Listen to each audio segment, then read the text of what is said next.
বসে ভ্যাকা আসন, পা দুটো ফাঁক করে ব্যাঙের ভঙ্গিমায় আসনটির নাম ভ্যাকা আসন। এই আসনটি অভ্যাস করলে অম্ল, গ্যাস, মানসিক ঋতুর গোলমাল, পেটে চর্বি এবং বাতও ভালো হয়। আবার উঠে পড়ো, বজ্রাসনে ওঠো ভঙ্গিমায়।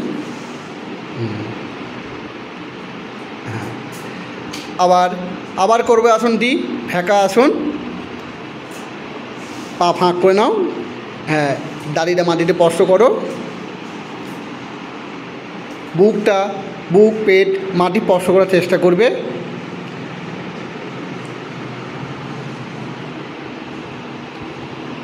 এই আসনটি করলে অম্ল, গ্যাস, মানসিক ঋতু গোলমাল, পেটে চর্বি এবং বাত ভালো হয়। যাদের মা বোনেদের যে মানসিক ঋতু গোলমাল হয়, এই আসনটি করলে তা সমাধান হয়। সুন্দরভাবে উঠে পড়ো।